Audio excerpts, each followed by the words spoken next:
Bien, empezamos a estudiar hace ya varios miércoles una nueva serie de estudios que también estamos tratando con los hermanos de Emmanuel y Vida Nueva. De hecho, ya con Emmanuel y Vida Nueva vamos por la parte número 4. Aquí hoy apenas vamos a iniciar la número 2. Y empezamos a estudiar el mensaje a la iglesia de la Odisea. Y vimos que de los 7 mensajes que menciona el libro de Apocalipsis, el mensaje a la iglesia de la Odisea es particular por muchas razones. Iremos mirando diferentes cosas en la medida que avanzamos, pero le voy a adelantar que es la única iglesia en la cual Cristo toma títulos que no aparecen en ninguna otra parte. Los títulos que Jesús asume para hablar a cada una de las primeras 6 iglesias ya están consignados en la primera visión que Juan tuvo en el capítulo 1 de Apocalipsis. Pero cuando llegamos a la Odisea, los títulos que Jesús asume son totalmente diferentes. Eso tiene su explicación y lo veremos más adelante. La Odisea también es no solo la última iglesia, es la única de las 7 iglesias a las cuales Cristo no le hace ningún reconocimiento positivo. Eso es preocupante, porque indica que la situación espiritual de esta iglesia es muy crítica. Pero, curiosamente, Pérgamo y Tiatira enfrentaron problemas complejísimos de apostasía severa y profunda. Sin embargo, fueron iglesias a las cuales Cristo le pudo decir algo positivo. Pero con la Odisea, que no enfrenta situaciones como la de Tiatira ni la de Pérgamo, Cristo no le dice nada encomiable. La Odisea, como ciudad, se convirtió en la ciudad más rica de aquel entonces, en el primer siglo. Ese estado de riqueza material se reflejó en la conducta de los ciudadanos, que llegaron a ser muy orgullosos. Tan orgullosos que en el primer siglo, un poquito más de mediados del primer siglo, entiéndase años 63 por ahí, un terremoto devastó casi totalmente la ciudad. Y cuando los romanos le ofrecieron ayuda, ellos dijeron que no, que podían hacerlo solo. Y Tácito, el historiador romano, dice, no quisieron recibir nuestras ayudas. Ellos dicen que pueden resolver ellos mismos. Y ahí uno va mirando algunas situaciones que de alguna manera se reflejan en términos espirituales en el mensaje. Porque como podemos leer en ese mensaje, hay una cualidad que tiene el ángel de la iglesia. Y es que se cree rico. Y que está tan enriquecido que no tiene necesidad de nada. Y Cristo le reprende precisamente por ese orgullo espiritual. La Odisea también se convirtió en una ciudad muy próspera y hacía mucho dinero produciendo una lana negra que era supuestamente de la mayor calidad en aquel entonces. Esa vestimenta hacía que los laodicenses vistieran muy bien y produjeran mucho dinero. Precisamente el problema espiritual de la iglesia de la Odisea de este tiempo es que cree que está vestida, pero Cristo le dice que está desnuda. Otro problema de los laodicenses es que como ellos producían un colirio para los ojos, también producían muchos recursos con eso. Espiritualmente la iglesia de la Odisea está ciega y Cristo le dice que compre colirio para que unja sus ojos y pueda ver. La Odisea también enfrentaba de los varios problemas un colirio para los ojos y un ungüento para los oídos. Pero la Odisea parece no escuchar el mensaje de Cristo. Así que cada uno de estos mensajes tenía significado en el primer siglo. Le decía algo a los cristianos. Pero también esas problemáticas que esa iglesia estaban enfrentando eran problemáticas que se transmitían en un asunto espiritual en la iglesia local. Así que podemos decir, así como los laodicenses eran orgullosos por su producción económica, los laodicenses cristianos eran orgullosos espiritualmente.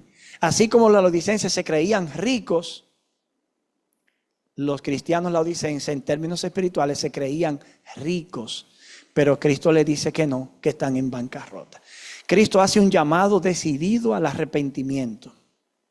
Pero dentro de los problemas que la Odisea tenía, podemos señalar el orgullo espiritual de los cristianos de la Odisea.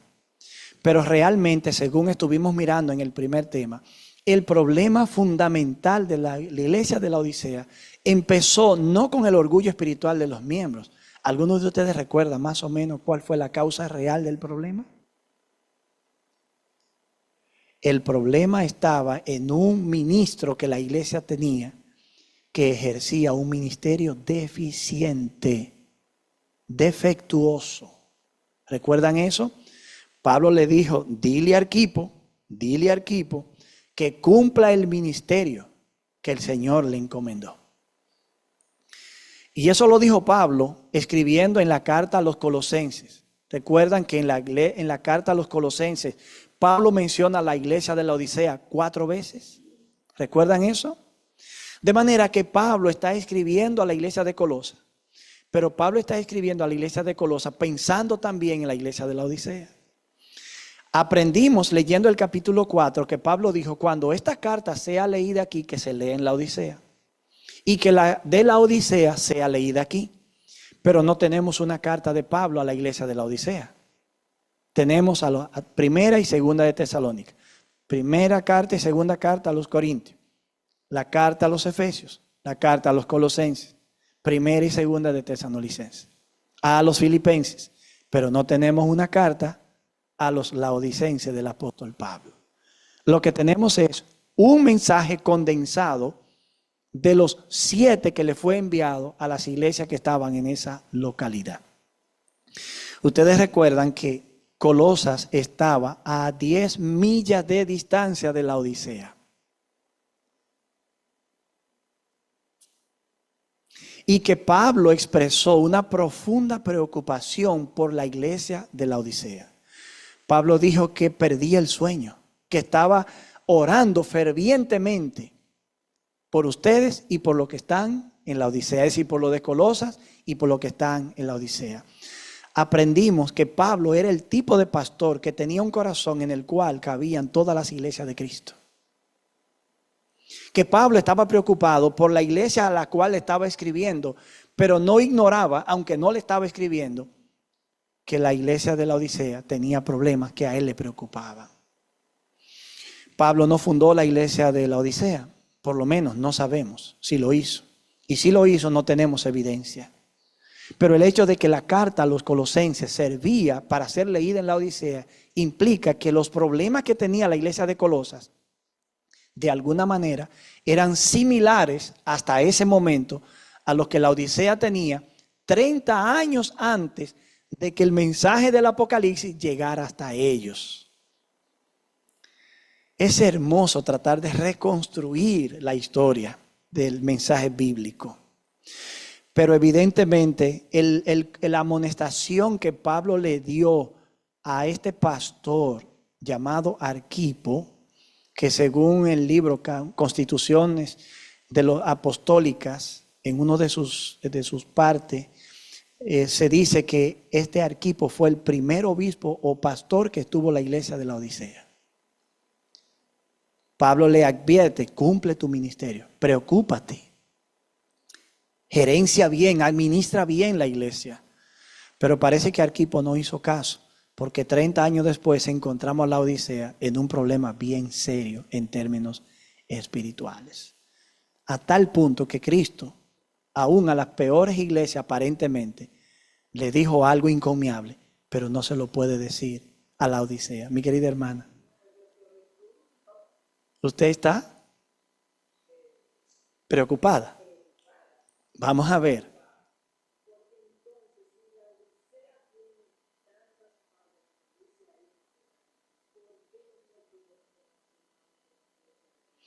Bueno, precisamente decidimos hacer esta serie de estudios para tratar de encontrar un mensaje que sea oportuno para nosotros en este tiempo. La pregunta que la hermana hace por lo que están escuchando a través de las redes y de Zoom, puesto que ella no tuvo micrófono, es que si la Odisea tiene tantas fallas, ¿por qué nosotros nos identificamos con la iglesia de la Odisea?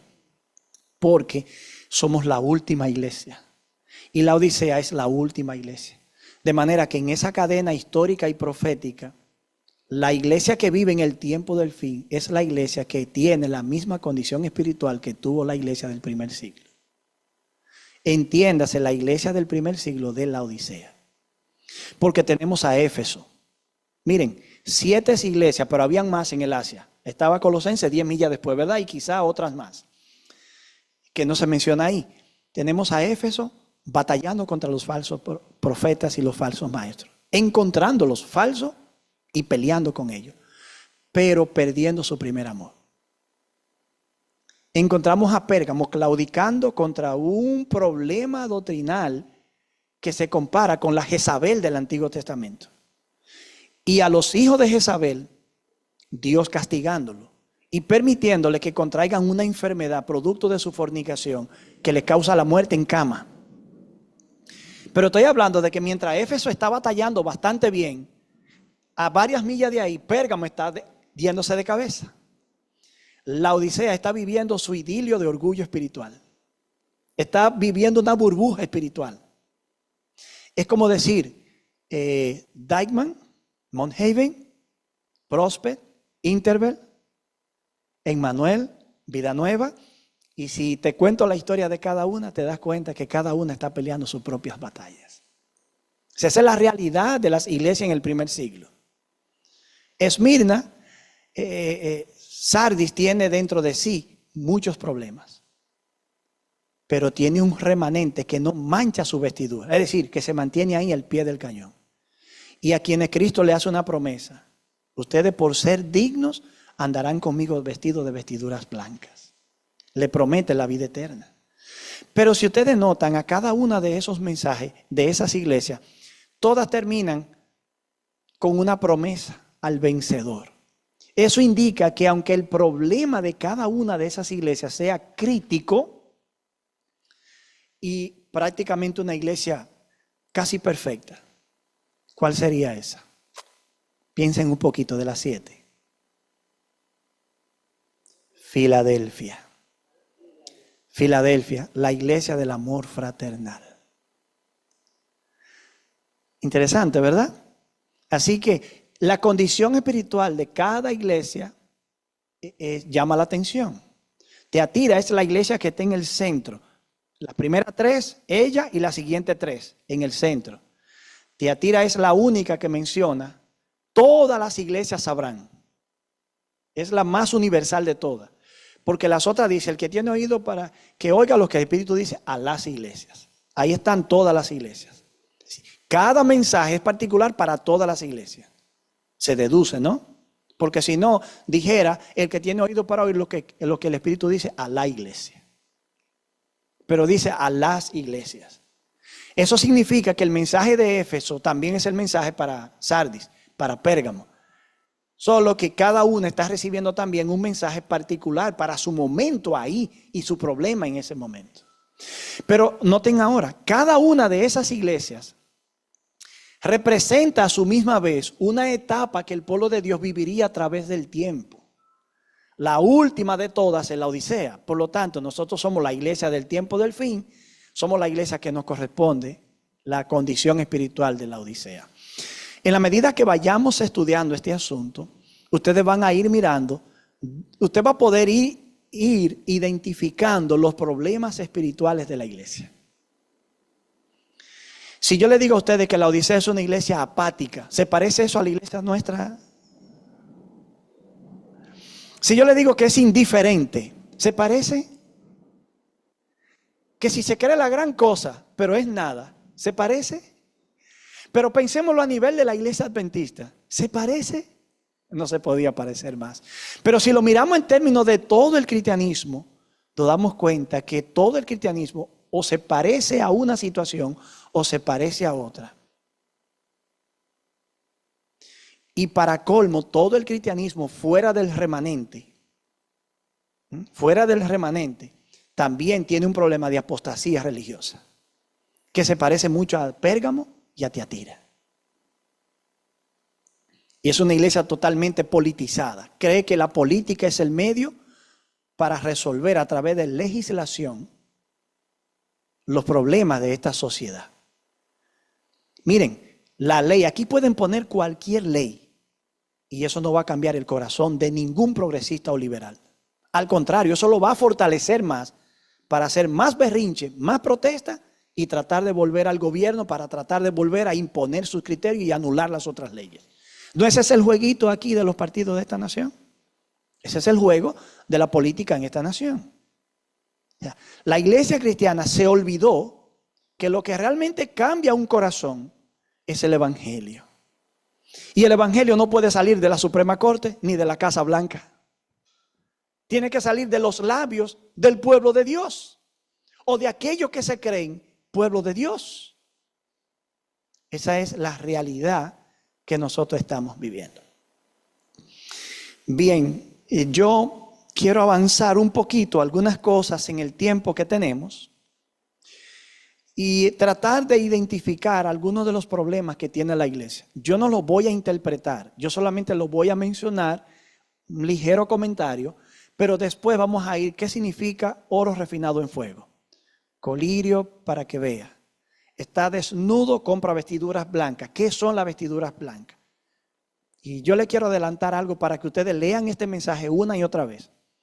Porque yo quisiera que ustedes se embarquen en un proyecto de estudio de esto. Cuando tú escuchas la frase, compra vestiduras blancas para que no se descubra la vergüenza de tu desnudez, eso no le hace como un eco, como que no trae otro pensamiento del pasado. ¿Dónde le lleva la mente a ustedes? Al jardín del Edén, donde Adán y Eva salen con ropas de higuera. Cree que está vestido, pero realmente está desnudo porque ha perdido el halo de luz que cubría como vestidura de luz perfecta a la criatura perfecta. Dios tiene que proveer una vestimenta. Y yo le voy a adelantar algo más. Allí está la primera conversación del Creador con la criatura caída. En el mensaje de la Odisea está la última conversación del Creador con la criatura caída. A Adán se le dio el evangelio. Se le anunció el evangelio. ¿De dónde creen ustedes que Abel aprendió el evangelio? Y luego el hijo que vino a sustituir a Abel, ¿lo aprendió de quién? De sus padres. La Biblia no lo dice, pero tú necesitas que te lo diga. No. Pero un problema de autojustificación. La Odisea dice, Cristo le dice a la Odisea, tú dices, yo soy rico, estoy enriquecido, y no sabes que tú eres pobre, desgraciado, desventurado y desnudo. En el principio, un problema de autojustificación. La mujer que tú me diste me dio y yo pequé. Y la mujer dice, la serpiente me dio y yo pequé. Autojustificación. Pero también tenemos a Dios cubriendo desnudez. Pero también tenemos al ser caído, al recibir las buenas nuevas, reconciliándose con Dios, arrepintiéndose. ¿La Odisea no es llamada al arrepentimiento? Bien, eso lo vamos a estudiar después, porque es todo un mundo de cosas que hay en este mensaje. Yo lo que quiero es que usted lo pueda leer y leer una vez más, y vamos a ver hoy algunas cosas. Dijimos que la Odisea tiene la macabra distinción de que Cristo no le puede reconocer nada positivo. Vamos a avanzar esta parte. Algo que quizás ustedes han notado es que el mensaje de Cristo que se envía a la iglesia se da en primera persona al ángel de la iglesia. Entonces, ¿a quién fue que se le envió? ¿A la iglesia o al ángel de la iglesia? ¿Y por qué se le da al ángel? ¿Por qué no se le da a la iglesia? Es cuando el mensaje termina que el Espíritu Santo dice, el que tiene oído para oír, que oiga lo que el Espíritu Santo dice a las iglesias. Noten que el problema fundamental de la iglesia inicia y radica en el tipo de testimonio del liderazgo. Hay iglesias que se han destruido por un pastor irresponsable y hay iglesias que se han reconstruido por un pastor responsable. ¿Y por qué? ¿Por qué una iglesia entera tiene que desaparecer? Porque un individuo, con su irresponsabilidad, como Arquipo y como muchos en este tiempo y en toda la historia, destruyen la iglesia. Porque todo se construye o todo se destruye con el liderazgo. Las naciones ascienden con líderes y caen por los líderes malos. Esa es la realidad. Entonces, el mensaje es enviado al ángel de la iglesia y se da en primera persona. Pero cuando termina, se hace claro que aunque se le está dando en primera línea al que tiene mayor responsabilidad, es un mensaje que va a todas las iglesias. Aprendimos que el nombre Laodicea significa juicio del pueblo. Lao es pueblo. Sea, dicea, es juicio. Es una palabra compuesta. Laodicea. Significa pueblo del juicio. También significa vindicación del pueblo. Y también significa pueblo justo. Todo eso está incluido ahí. ¿Saben qué significa eso, mis hermanos? Que cuando nosotros lo miramos a la luz de nuestras creencias como adventistas, ¿cuál es el pueblo que está siendo juzgado? ¿No es el pueblo que cree en el juicio investigador? Y eso es en términos a la naturaleza, el tipo de juicio. Ahora se le llama juicio investigador. Eso no es un tema muy popular ya en la iglesia, sin embargo es fundamental de nuestras creencias. Pero también significa, en términos cronológicos, juicio preadvenimiento. Es decir, es el juicio que está ocurriendo desde 1844 y antes de que Cristo venga. Incluso finaliza antes de Cristo venir. ¿No es así? Porque cuando finalice, cierra la gracia y todavía Cristo no ha venido, empieza la angustia de Jacob. Y es que al final entonces Cristo viene y entre el cierre de gracia y la segunda venida caen las 7 plagas. ¿No es así? Oh. Son muchas cosas. El pueblo del juicio, es decir, el pueblo que vive durante el tiempo cuando se está realizando el juicio preadvenimiento. Pueblo vindicado, el pueblo a quien Satanás acusa, el pueblo que ha fallado miserablemente. Pero un pueblo que se ha arrepentido y ha confiado en Dios y que Cristo está aquí defendiendo como sumo sacerdote. ¿Recuerdan la visión de Josué y el ángel? Josué, ¿cómo está vestido? Suciamente, tiene una ropa sucia. Josué es el sumo sacerdote. Si el sumo sacerdote está sucio, ¿quién está sucio? El pueblo al que él representa. Ahí está el ángel de Jehová, pero a su diestra está Satán. Y Satán está acusando a Josué. Pero el ángel está quitando esa vestidura sucia, está poniendo una vestidura limpia, quita la mitra que tiene y le pone una que dice santidad a Jehová. Y a Satán lo reprende.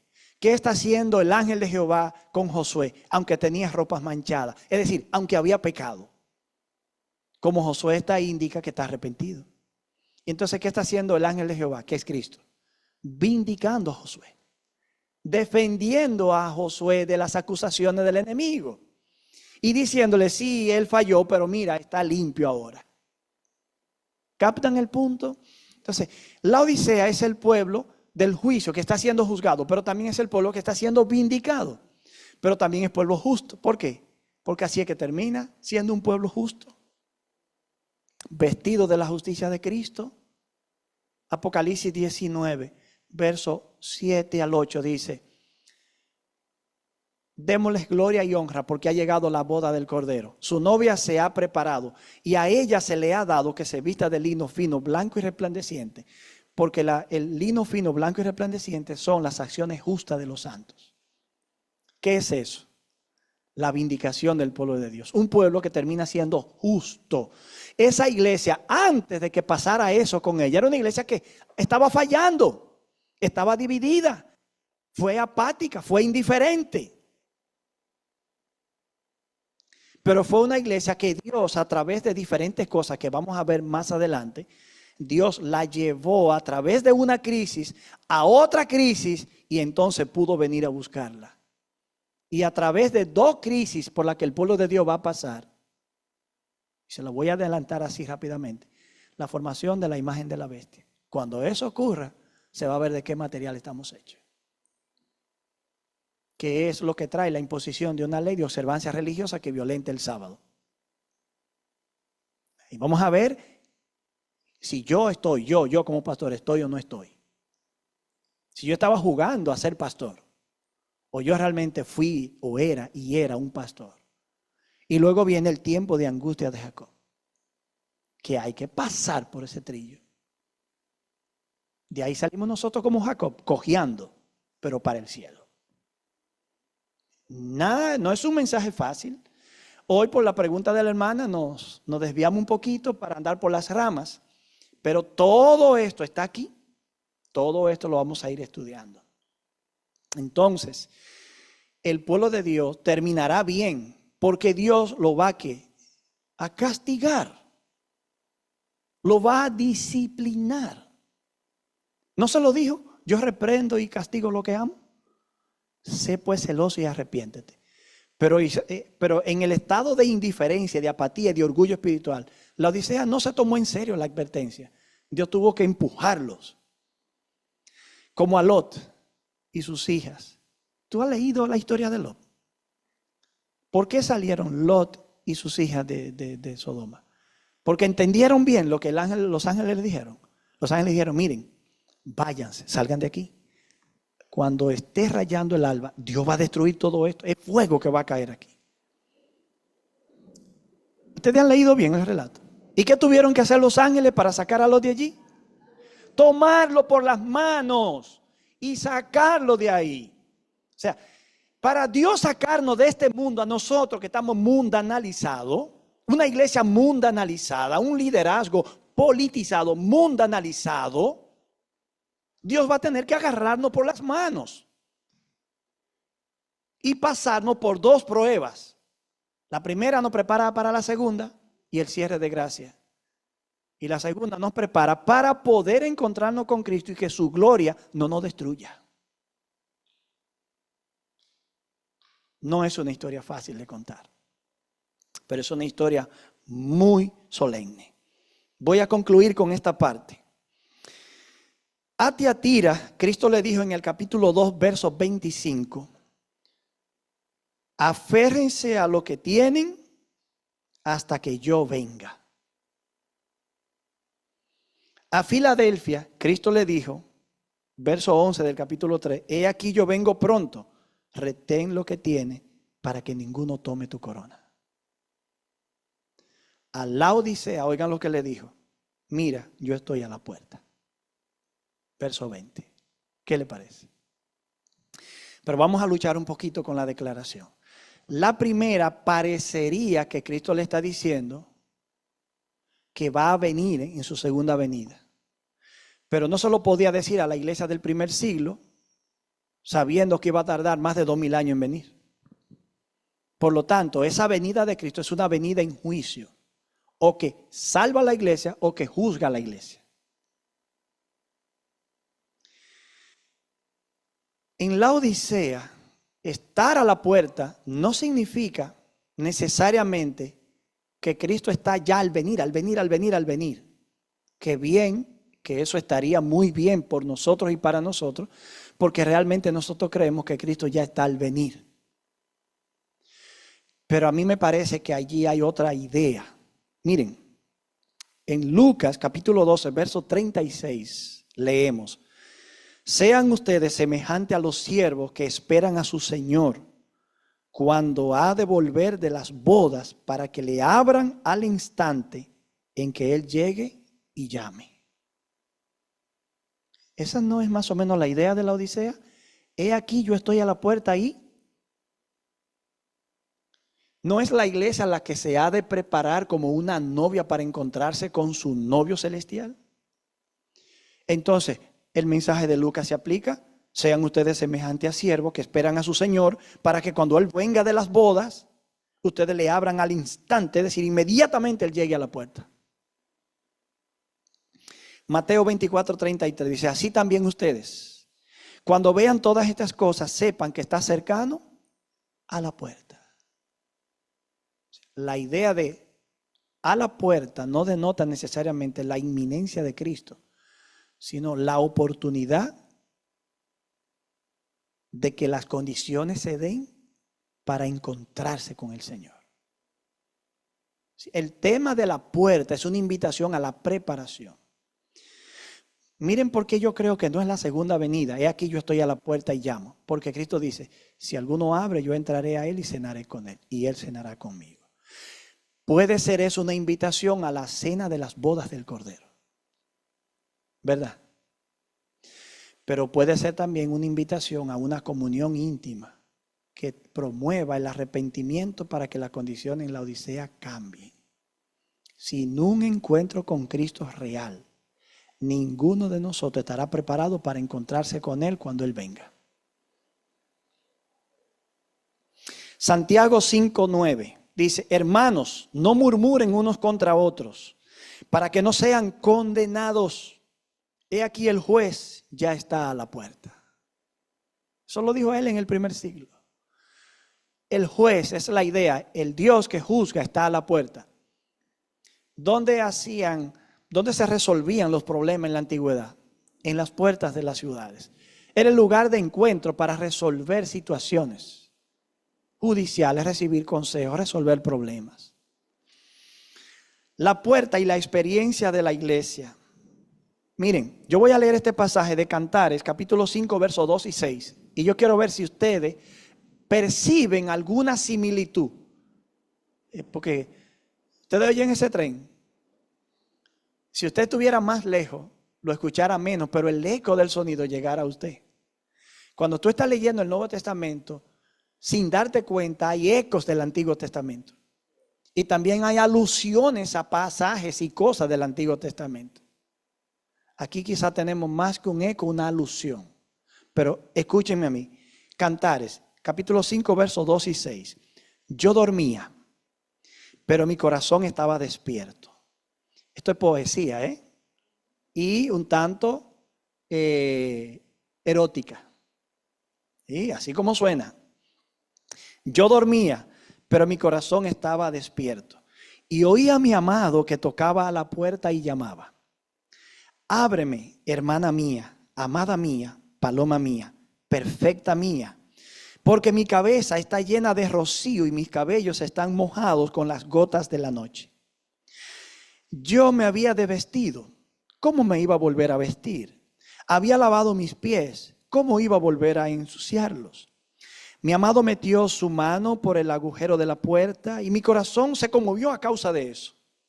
Verso 5, entonces me levanté para abrir a mi amado y mis manos gotearon perfume de mirra. Mis dedos gotearon mirra sobre la manecilla del cerrojo. Abrí a mi amado, pero mi amado se había ido. Había desaparecido. Se me salía el alma cuando él hablaba. Lo busqué, pero no lo hallé. Lo llamé, pero no me respondió. Qué hermoso, ¿verdad? Nada es mejor que la poesía para expresar una realidad. Nada es más intenso. ¿Le pareció eso algo parecido al mensaje de la iglesia de la Odisea? ¿En qué sentido? Vamos a hacer la analogía, vamos a comparar. Igual que en la Odisea, el amado de la Sulamita está a la puerta. ¿Y qué está haciendo? Está tocando. ¿Y toca para qué? Para que ella dubite, dude, piense, se preocupe. Ya me bañé, me voy a tener que, a ver, los pies me los voy a ensuciar otra vez. Y ya me quité la ropa, ahora me la tengo que poner otra vez y después me voy a tener que desvestir. O sea, todo eso que ella está pensando es pura tontería. Se está perdiendo un encuentro con el amado. Pero cuando lo decide hacer, se pone perfume aparentemente rápidamente y tanto que cuando va está chorreando el perfume. Porque la rapidez perdió tiempo. Pero cuando vino a reaccionar, dijo, no me puedo ir sin perfumar. ¿Pero para qué ya se lo puso? Si cuando finalmente abrió la puerta y hasta el cerrojo de la puerta quedó goteando perfume, ¿quién está afuera? Ya nadie está afuera. ¿Creen ustedes que Cristo está jugando cuando dice aquí yo estoy a la puerta y llamo y si alguno abre y oye, yo entraré? No está jugando. ¿Saben qué significa eso? Que tú puedes perder tanto tiempo como que cuando abras la puerta, Él ya no esté ahí porque ya es tarde. Por eso Cristo urge a que la puerta sea abierta. porque es la única manera en la que Él puede entrar. Y solo cuando Él entre, Él producirá el cambio. ¿Creen ustedes qué casualidad que Él se define como el principio de la creación de Dios en el inicio de la carta? Eso es una expresión que significa que Él es el creador. El problema que nosotros tenemos, solo el creador puede resolverlo. Porque ese creador es el único que puede poner en nosotros un nuevo corazón. Y para poner en nosotros un nuevo corazón, tiene que obrar una obra de creación, el poder creador de Dios. Ay, mis hermanos, este mensaje para estudiarlo hasta que se termine día por día sin parar, no cada 2 o 3 miércoles, día a día sin parar. Yo no voy a sumar más palabras esta noche, pero te diré que Cristo está a la puerta y no está allí parado sin hacer nada, está allí tocando a la puerta. Y es nuestra responsabilidad, nuestro deber, nuestro honor y nuestro privilegio abrir esa puerta. Si es el corazón, si es la mente, si es el alma, filosóficamente hablando, si es cualquier cosa que no le impide a Él entrar, eso se tiene que quitar del medio para que el Señor pueda entrar. Él no va a entrar. Nota que en el Cantar de los Cantares, el amado metió la mano tratando de abrir la puerta. O sea, el hombre quiere entrar. Quiere entrar. Si Cristo está tocando la puerta es porque quiere entrar. Ahora, si yo, que soy la novia, que estoy dentro, pierdo tiempo, el amado se va a terminar casando con otra. La mujer de Apocalipsis 19, que se viste de lino fino para la boda y se va con Cristo a la cena de las bodas del Cordero. Somos muchos los que no vamos a llegar, mis hermanos. Nos libre Dios de que nosotros seamos alguno de esos. Alguno de esos. Si la iglesia no escucha el mensaje del testigo fiel, va a experimentar una gran pérdida. Una gran pérdida. Es un mensaje que muchos lo utilizan para castigar a la iglesia, para dar latigazos desde el púlpito. Pero esto es un mensaje para estudiarlo y para no juzgar a nadie, sino para que todos encontremos una oportunidad. Una oportunidad. Elena de White ha dicho, este es un mensaje que está lleno de ánimo. Esa es una visión optimista de la realidad. Y es optimista porque el llamado al arrepentimiento dará su fruto. Y los que venzan se sentarán con Cristo en su trono, así como Él ha vencido y se ha sentado con su Padre en su trono. ¿Creen ustedes que es casualidad que Apocalipsis 24 dice, vi tronos y se sentaron sobre ellos los que recibieron facultad de juzgar? ¿Creen ustedes que es casualidad? ¿Creen ustedes que es casualidad que Apocalipsis 7:9, hablando de todos los salvados, dice, vi delante del trono y en la presencia del Cordero una gran multitud de pie que nadie puede contar? Eso no es casualidad. Eso muestra que habrá un pueblo que finalmente entenderá. La gran pregunta aquí es, ¿será tú uno de esos que responderá? ¿Seré yo uno de esos ministros que responderá? Eso está por verse. Pero yo le aseguro una cosa, todo el que viene a Cristo, Él no le echa fuera. Vamos a orar en esta noche. Y vamos a pedirle a Dios que nos dé la oportunidad de abrir la puerta que Él está tocando. Pónganse de pie para que podamos elevar a Dios esta oración.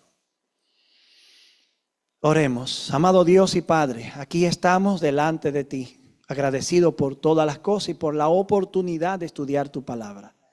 Oh Señor, no permita que el entretenimiento, las pruebas, las dificultades, las crisis, las situaciones, sean cuales sean, la ansiedad, la angustia, el temor, el miedo, nos roben la oportunidad de estudiar tu palabra, nos impidan comprenderla. Que tu Espíritu Santo nos ilumine, abra nuestra mente, nuestro corazón, nuestro entendimiento, y nosotros, Señor, podamos entender este mensaje que es para nosotros aquí y ahora. Prepáranos para tu pronto regreso, porque tú vienes pronto. En el nombre de Jesús oramos. Amén, amén, amén. Dios les bendiga, mis queridos hermanos.